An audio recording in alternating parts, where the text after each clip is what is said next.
ଏମିତି କାଟୁଛି କାହିଁକି? ବାପା ଆମକୁ କଣ ଘରକୁ ନେବାକୁ ଆସିଛ? ତତେ କୋଉ ଘରେ ତତେ ନେବି ଲୋ ମା? ଯୋଉ ଘରେ ତମର ରହିବାକୁ ସ୍ଥାନ ନାହିଁ ସେଠି ତତେ ସ୍ଥାନ ମିଳିବ କେମିତି? କିନ୍ତୁ ବାପା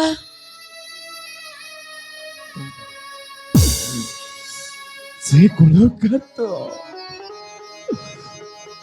କୁଳକାର ଲାଗି ତ ମୁଁ ଏତେ ଦୁଃଖ ପାଉଛି। ମୋ ନିଜ ପୁଅ ତ ଏସବୁ ଭାବିଲାନି, ମୁଁ କାହାକୁ କହିବି?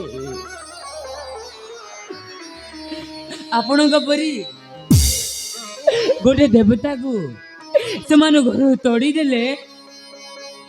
ହରେ ବା, ସେ କୁଳଙ୍କା ସେ ରାକ୍ଷସୀ ମାନଙ୍କ କଥାରେ ଧରି ମତେ ବିନା ଦୋଷ ଘରରୁ ମତେ ବାହାର କରିଦେଲା।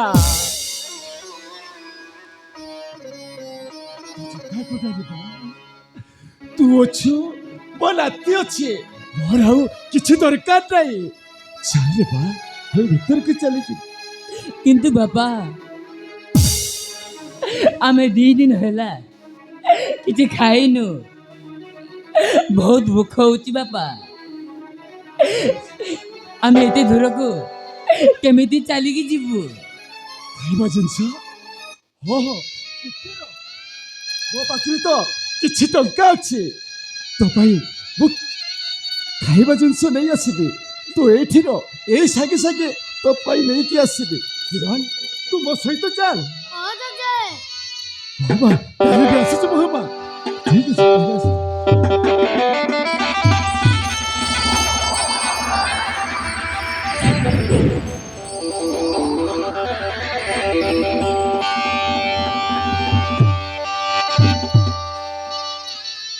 ବାପା ବାପା ଫେରିବା ଯାଏ ମୁଁ ଟିକେ ବିଶ୍ରାମ ନେବି।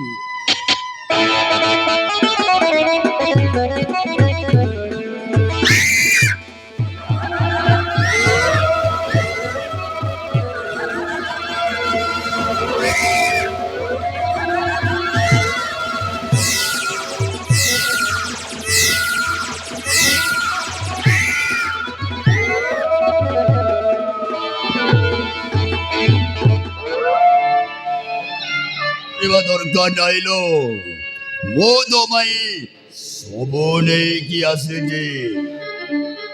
ତମେ ମାନେ ପୁଣି ଏଠାକୁ କାହିଁକି ଆସିଛ? କେବଳ ତୋ ପାଇଁ ଏଠିକି ଆସିବାକୁ ବାଧ୍ୟ ହେଲେ। ମୁଁ ତ ସବୁଦିନ ପାଇଁ ସେ ଘର ଛାଡ଼ି ଚାଲି ଆସିଛି, ହେଲେ ମୋ ପାଖରେ ତମ ମାନଙ୍କ କାମ କଣ? ଘର ଛାଡ଼ି ସିନା ଚାଲି ଆସିଲୁ, ହେଲେ ସେଠାକୁ ଯିବନି ବୋଲି କିଏ ଗ୍ୟାରେଣ୍ଟି ଅଛି? ଯିବୁ ତୁ। ନାହିଁ, ମୁଁ ସେଇ ଘର ସହିତ ସବୁଦିନ ପାଇଁ ଚାଲି ଆସିଛି। ତୁ ସେମିତି କହିଲେ ମୁଁ ମାନିବିନି, କାରଣ ମୁଁ ଏଠାକୁ ଆସିଛି ମାନେ ତୁ ମରିବ, ମୋରି ହାତରେ ମରିବ।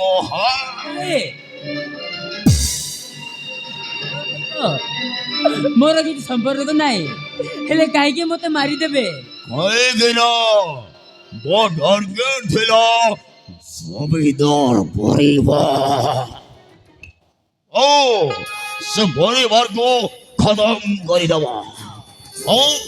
ତୋ ଶାଳୀଟା ସେ ରୋହନକୁ ବାହି ପଡ଼ିଲୁ, ସଦର ଯେମିତି ପିଲାଟେ ଜନ୍ମ କରିଦେଲୁ ଯେ ମୋ ରାସ୍ତାର ଘଣ୍ଟ ହେଇଗଲା। ସେଇଥିପାଇଁ ତୋ ରାସ୍ତାର ଘଣ୍ଟ ହେଲୁ ମାନେ ତୁ ମରିବା ଦରକାର। ନାଇଁ, ମୁଁ ତୁମମାନଙ୍କୁ ହାତ ଯୋଡୁଛି, ଦୟାକରି ମତେ ଛାଡ଼ି ଦିଅ। ମୁଁ ଏଠାରୁ ବଞ୍ଚି ପାରିବୁନି, କାରଣ ଆଜି ମରିବା ଫାଇନାଲ। ଟାର୍ଗେଟ ହାସଲ କରିବାକୁ ହେଲେ ଓ ପ୍ରଥମେ ମରିବ, ନହେଲେ ମୋ କାମଟା ସକ୍ସେସ୍ ହବନି। ধরিব হরম যদি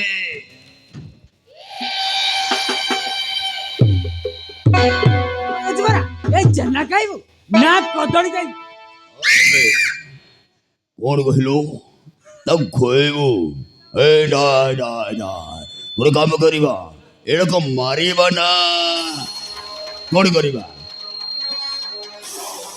আজ্ঞা আগে আজ্ঞା ইস আজ্ঞା এতে সুন্দর মালটাକୁ କାହିଁକି ନଷ୍ଟ କରିବେ ନଷ୍ଟ କରିବାନି ତା ମାନେ ମାରିବା ପୂର୍ବରୁ ଆ ମଜା ଟିକେ ନେଲେ କେମିତି ହୁଅନ୍ତା ନାଇଁ